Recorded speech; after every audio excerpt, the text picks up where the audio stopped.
Welcome to the Voices of the Goddess podcast. We believe that there is a goddess inside each and every one of us. When we use our voice to share that goddess, we support and uplift each other. Join us each week as we interview women to receive the message of their goddess within.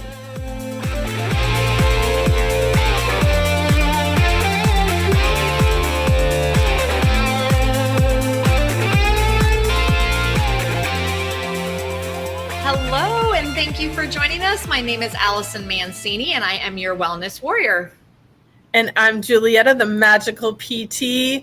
Welcome to Voices of the Goddess. We are so happy you are here with us today to learn some amazing tidbits of knowledge to help you become the goddess you were meant to be and help you achieve all of your desires. Today we are joined by Jess, and just a little tidbit, Jess is the producer of our show. So once we record all this, she's the one that goes in and makes it into a podcast for us. So we're super excited to have you here today, Jess. Tell our audience a little bit about who you are and what you do. Thank you so much for having me. This is a wonderful opportunity, and it's been a pleasure. It's been such a joy to get to know all of your guests. This is a wonderful podcast, such great information for everyone to grasp onto, all these skills that are completely useful so we can be powerful goddesses. Awesome. So besides being like our producer, what else do you do? Because that's not all you do, right? No, not at all. So actually, right now, we just finished a mural. I'm the business owner of Outside The Lines Murals, and we literally just finished right now, just in time to do this interview with you. And this here is located at Pace Center for Girls in Wilton Manors, or I guess technically Wilton is in Fort Lauderdale, Florida. So this is just a little gift they're giving their girls when they get back to spring break. And there's a bunch of other murals. I don't know if you can see them. So that's my main gig. I'm kind of jumping into it. It's new for me, but I am an artist. I've been an artist since probably out the womb. And also I do podcast editing and just general social media management and marketing. So I hold a couple of hats. Nice. I get that. I'm in that world too. I hold many hats. I understand. I've been seeing this this mural on Facebook the last few days, and I also drive by there on a regular basis because I live very close to there. So I'm looking forward to seeing it live and in person because it looks totally cool. Yeah, that looks really cool. What does it say Thank you. again? Thank you. What does it say? I can see the yourself. What else does it say on it? Okay, yeah, it's much bigger. This part says the bravest thing you can be is yourself. Oh my gosh, I love that. So Yeah. those people that aren't viewing this on YouTube and just listening to the podcast, they now know what we're talking about. It's a gorgeous mural. Okay, right, yeah. And it's huge. Like, how many feet long do you think that thing is? Oh, wow, that's a great question. I would guess it's like 40, 50 feet long. Yeah, I think probably a little less than 40, somewhere between 30 and 40, and about 10 feet high. Yeah, That's it's so nice cool. and big, and it's like right towards like the entrance of where they come in from the building. So when they have the recess, let's say it's all young girls, they come out here, and this is the first thing they'll see, which is great. You know, I wish that I had this when I was a kid, just something really empowering, right, to look at every day. So, and yeah, it's kind of like spacey, you know, outer space, because we're space geeks, a bunch of us, me and my team. By the way, I have a team. The lead artist was Priscilla Perez. Her handle is Priscilla the Artist. You can find us on Outside the Lines Murals on Instagram, and Xavier Huron. And the three of us collaborated, and we are, you know, OTL, as we like to shorten it, and we did this whole thing together. So Nice, yeah. nice. Really cool. Really cool. I love it. It's beautiful. Shall we jump into questions? Thank you. Yeah, let's do it. Let's do it. So, Jess, what is your superpower? Superpower. Besides turning our mess into a podcast. No, it's been such a pleasure. It's honestly, it's very good. You guys have, ladies have done a very wonderful job. Superpower. Actually, this is a good way to also help just more appropriately identify myself. While I do also identify as a woman, I also identify as non-binary or technically binary. It's all I'm in the queer community, and it's still confusing to me. But technically, my pronouns are they, he, and she, and that's my superpower. Is flowing with my own energy, with my own nature that seems to come natural to me, that how I was born, and learning a lot about that and using that insight of being that kind of minority in the world that we live in to understand different perspectives and to heal other people. I'm very much a healer. And it's no surprise that we've bumped into one another, and here we are in life together because through those trials and tribulations as a kid of learning like what it means to be a queer person, I found out that I'm a healer through that avenue. I used to be a queer social justice community organizer. That was my previous life, my previous career as a young adult. And now I've stepped into this more artistic realm. But I would say that's my superpower is healing. And I have to say, the thing that you said right now that just like gave me like this huge sigh of relief was you said like even though you're in it, you're still confused by it because those of us that are not queer, like it's sometimes I feel like really stressed out, like I don't want to say the wrong thing, and I know that I've had other people say like just be open, and that's the easiest thing. But to hear you say that, like, you're also still confused by it as well, like that takes a huge load of pressure off, and know that we're all in this figuring it out together. So yes. Well, I'm glad, and please, don't feel bad. Feel comfortable asking me questions or another friend or so. Because I'm not only am I just queer and that was my career, I also studied it at university, and it's a ever growing entity, just like language. Like 100 years ago, people were using different language, and that still counts, like overall, right, as language. So that does include even for our specific queer LGBTQ community, and that's kind of what I like about it, actually. Because I think it's a small part, the micro of the macro of humanity. Things are always changing and flowing, and we don't need to be stuck on one thing. 1,000 years ago, the world was flat and women had zero rights. You know what I mean? So I'm okay with the uncertainty and younger folks than me figuring out better, newer vocabulary that fits, that feels appropriate to themselves. Because that's really, for me, what it's all about is people feeling comfortable with themselves and knowing themselves. As a queer person, it's a little more difficult for someone to understand themselves when the whole world seems very different, right? The majority is that it's a binary, female male partnership. So yeah, life is confusing. So don't worry about it. Just go with the flow and have fun with it. No, and I appreciate that. I appreciate that too, because you can ask my parents when I was a kid. I was the one that asked questions about everything. I was constantly asking questions. And I think as you get to be an adult and the older you get, sometimes you like, people don't want you to ask questions. Like, just don't ask them. But if you don't ask, you don't ever learn, and there's no way to know. So I appreciate you saying that. Like, just have the conversation, ask the questions. It's confusing.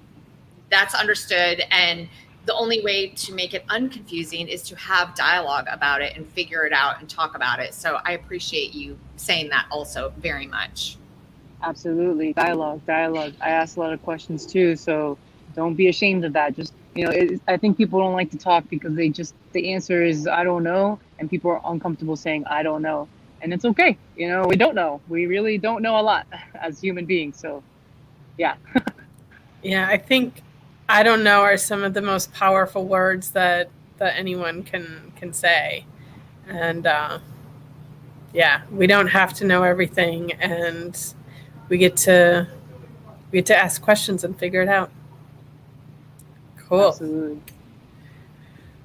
All right. Question number 2, Jess, is what is a book that has greatly influenced your life? I've been thinking about this question. Everyone's books that they've been mentioning have been awesome. I've written some down that sound very interesting. And as you know, Julietta, I've recently graduated from the gratitude training, and they've peppered in a lot of books for me to study. And I found, I believe it's by, it's the Mastery of Love. He's the guy who writes the 4 Agreements, and so he's also written the Mastery of Love. And I think it's like Don Julio something Ruiz, I believe. Do you know Julietta? And now that you've put it out there, it's Don Miguel Ruiz, right? You know, Allyson? Yes. Literally. Yes. I just ordered the 4 Agreements. It just arrived at my house a few days ago because I've never read it. So now I'm writing, okay, now I've got to do Mastery of Love too. Oh, yes. Because the other one's great. I reread that one, the 4 Agreements. And then they peppered in that Mastery of Love, and it was perfect. It was so good. I actually started picking it up again. And in my personal life, going through gratitude training was great, and it's good for everything. It's like a personal and professional training, development training. And also in that very moment, I was going through a breakup. Someone had broken up with me that I really cared about. And so I picked up that book, and it was assigned to me at about the time during the breakup part of that relationship. And it helped me so much, so much. And I keep it in my mind, it must have been because I was feeling so, down and out. I was really holding on to it. And I guess it just stuck to me a lot more. And, it's a couple months ago, right? So I'm feeling better now, and it's still with me. It's just good for humanity. It's like, you are worthy, have freedom, don't feel bad for other people. You deserve love. You are love. We are the stars. I could go on and on, but basically it's about self-love and self-empowerment. And in my journey in my life, that sometimes comes and goes. And right now I'm just feeling the most powerful I ever have been because of that book. That and a lot of other things, but very much because of that book as well. It was just perfect timing, and it's just a great book that I think anyone could resonate with, because in this world that uses a lot of shame and guilt, I believe that it helped me have a new perspective on why people use that as a tool or as a weapon, and then to not let it phase you, right? Not let it affect you, because if you're born, you deserve respect and love. That's what I got out of that. And we're also vessels of love, and we get to give love, and it feels good to give and receive love. So I think love is all you need, just like the Beatles said. That's all you need to have a wonderful world, and that's my goal in life, is to create peace, love, and happiness in the world. So get that book. You were just talking Julietta's language like you don't even know. She is she is all about love. Big time. And this is also my reminder. So for those who don't know out there listening, I also have a blog page called julietta.love, where I blog about love, because I truly believe that love is all there is. Love is the solution to every problem that's out there. And, love starts with self, because yes, you get to love yourself, and yes, you are love. And we all need to reconnect with that. So, and the other thing that I was thinking while you were talking about this is it's happened to me so many times, and I'm sure it's happened to other people out there, but the right book shows up at the right time in our life. It has the message that we need to hear in the moment. And it's, I also believe that the world is magical, and I'm magic, you're magic, we're all magic, and magic makes stuff like that happen. That, the message that we need to hear at the moment shows up at the right time for us. And we just have to be open to it. And, because someone could have told you, just read Mastery of Love, and you would have been like, yeah, whatever, someday I will. But no, you moved on it, you acted on it, and the message, you received the message. And, that's... and that's a conversation that's been coming up, when stuff is presented to you, we need to say more yeses in life. And it's too easy to say no or later. And, you know, when the universe presents something to you, it's probably meant for you to say yes and take action on it, because it's there for a reason. I feel the same way. Ditto, right there with you. Nothing more to be said there. That was awesome. That's so nice when we all agree, you know? Complete. All right. Next question for you, Jess, is what is your favorite self-care practice? Yes. I didn't have something prepared for that. Man, there's so much because that has, you know, because of quarantine, I got to learn about that, and like I wasn't really doing it a lot. Actually, I think that's why I burned out a lot from the community organizing job, because that's 24/7. If you don't have a good like self-care package, like you'll burn out like I did. And this is exactly why we talk about this, because so many people are out there burning themselves out, and it's super important to practice self-care. Yeah. So that's exactly why this question is one of our 4. Important. That's the burnout.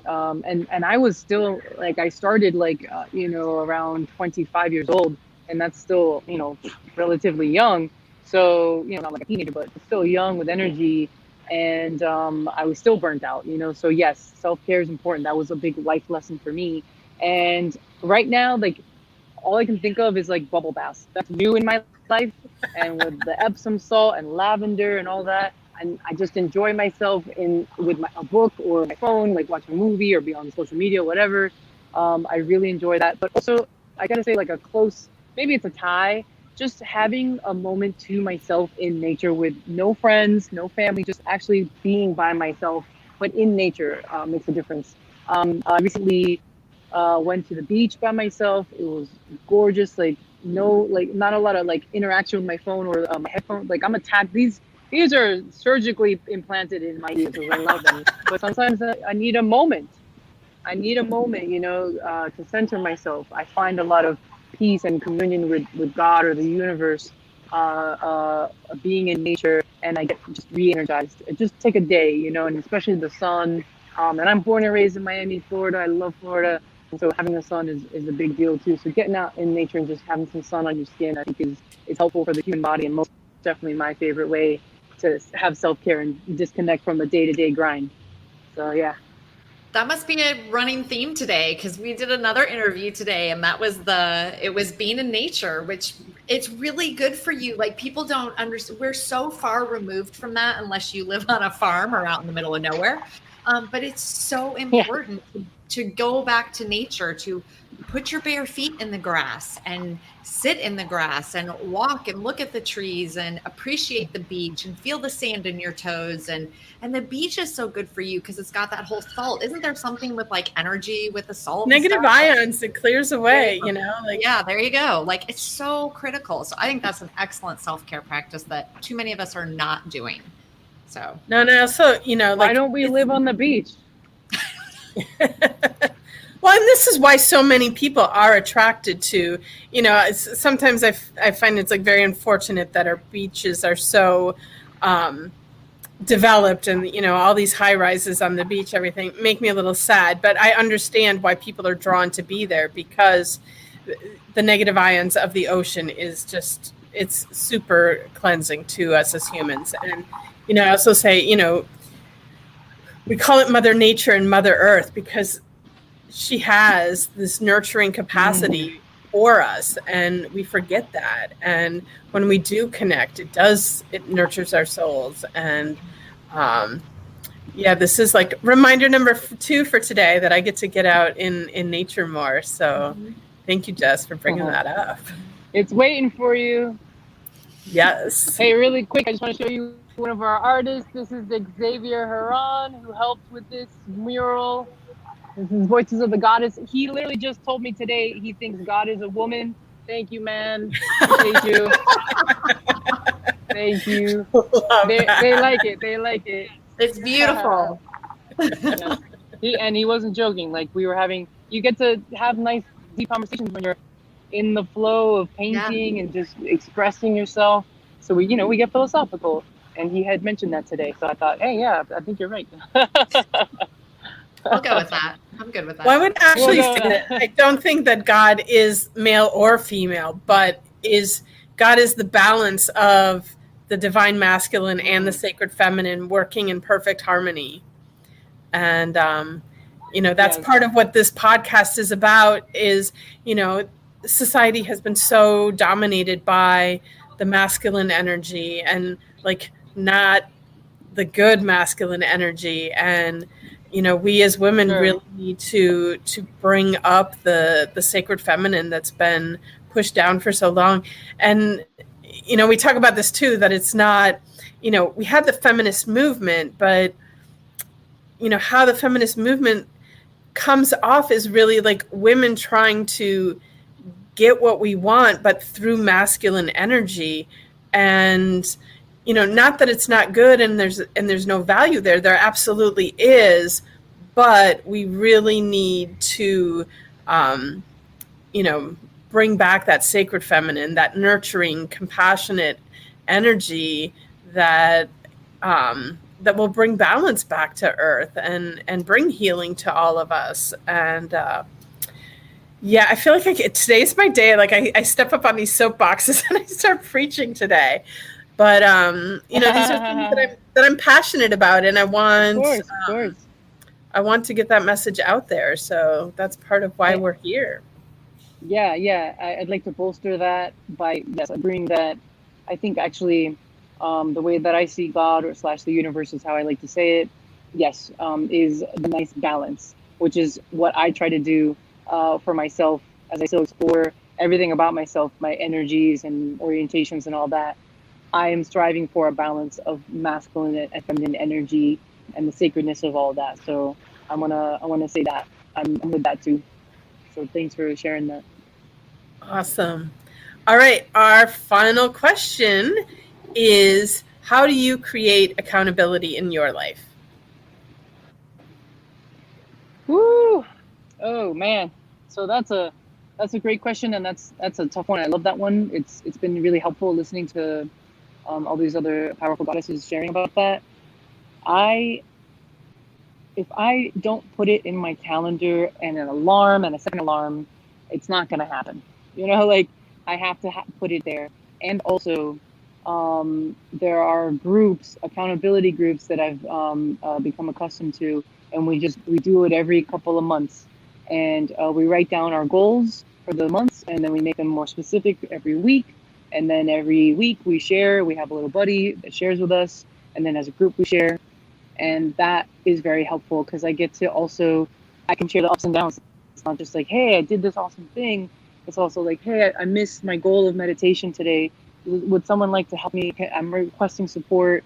Does someone want to meditate really quickly right now, just so I can help make my goal? Doing things as a team or in community, as I like to say, is really what helps me.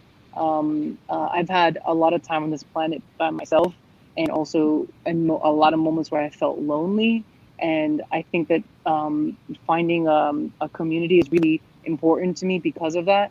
And so whenever I can invite someone to do something with me for all kinds of growth and change and wisdom and strength and all of that, the better, and the more likely I'll get it done. Of course, there's things you got to do like on your own, but if there's a group I can join and share in the growth, we get to listen to other people's growth stories as well and support them, even better. I get to coach people, and I can learn from them as well, other skills that might fit into my life. So that helps me stay accountable, and I guess ultimately it's also like an internal skill, like, because I could just not be in a group. I could just not write a to-do list or put anything on my calendar.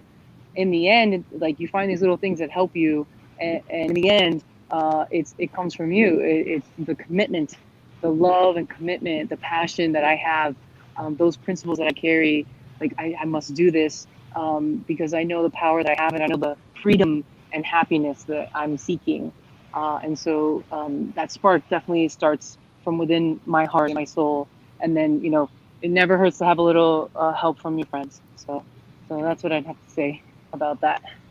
I love that you brought up that you have like an accountability group, because we've talked a lot in past episodes about having an accountability partner, but yeah, the concept of having a whole group and community, like that just like amps up the power of it, another level. That's awesome. It sure does. Yeah, within the group, each person has a buddy as well, and then we also meet with the group. So you meet with a buddy and the group. So yeah. I just think, people make the world go around. That's really what it is. The most valuable thing to me on the planet is people. We control a lot of what's going on in the world, and so it's better to work together. Absolutely. Cool. All right, it's takeaway time. Are you ready with your takeaway, Allyson? I am. In fact, it was just what you were just talking about, Jess, is that I appreciate so much the comment you made about being alone. And what I love about it is not the fact that you felt that way, the fact that you admitted and said it. And because so many people don't say that, because the reality is especially with what we've been going through for the last year, a lot of people feel very lonely or feel very alone.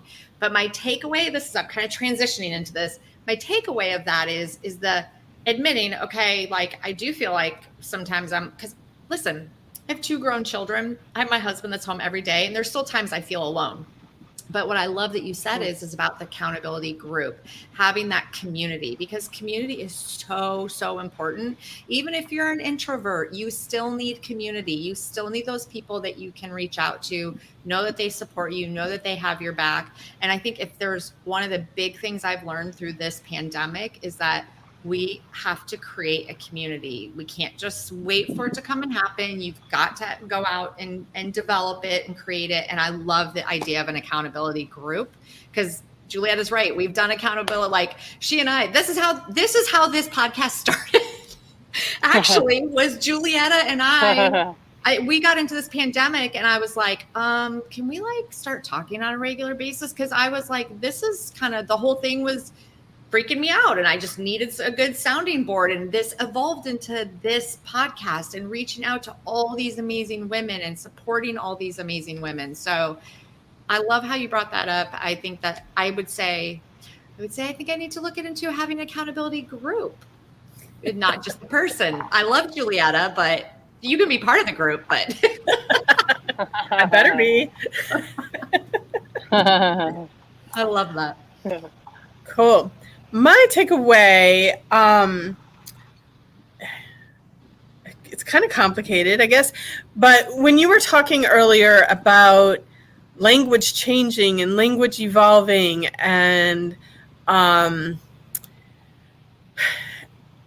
just the word change, and just like hit me really deeply, like, because sometimes I get frustrated when people aren't coming from a space of love and aren't open to all these changes that are coming. And, people are like, well, when we were kids, it was just this simple and da-da-da-da. And yes, it's because it's change, and change, no matter what, can be uncomfortable for people. And you talking about that just like started making me have a little bit more compassion for the people who are resistant to the changes that are happening in our society right now. And they're struggling because it's change. And instead of like belittling them for not being able to go along with the change, like, yes, we want them to have more compassion for the people in the queer community and for people in whatever community that it is. But if we can have more compassion for the people that are resistant to it because it's change for them, like maybe that will allow them to become more accepting and more open to these changes that are happening. So, yeah. That is very deep, Julietta.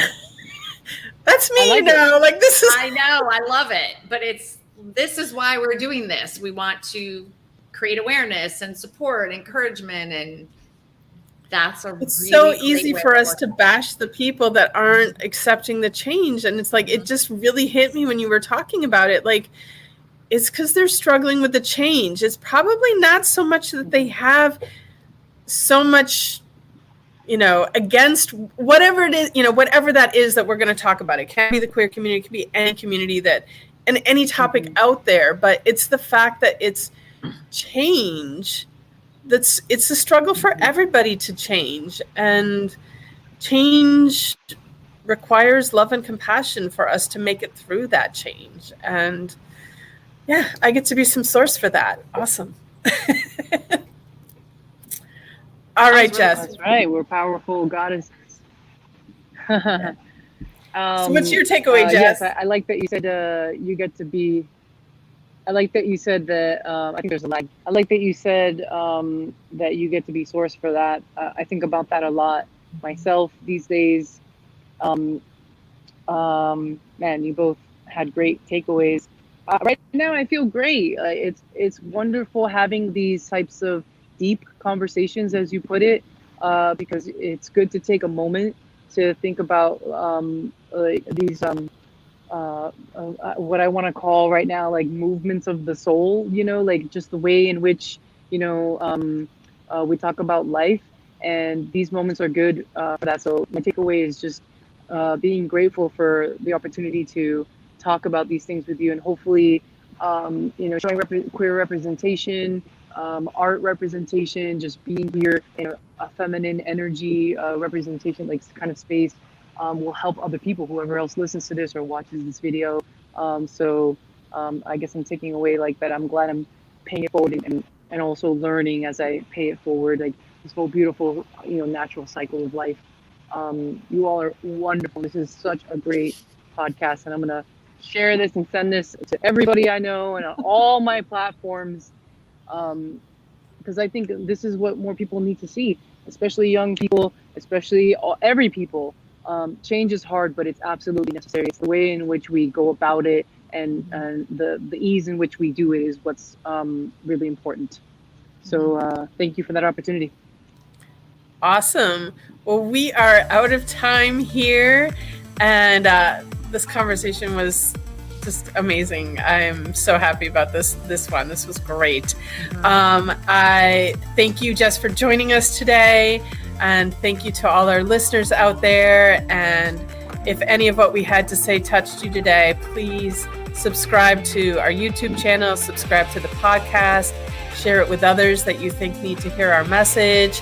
And we'll have in the show notes links to everything we talked about today, so you have easy access to it, and also to be able to connect with any of us. So thank you all for joining us today, and have a magical day. You want to say something, Allyson? Jess will have it all in the show notes for us. Yes, she will. She's awesome. I will.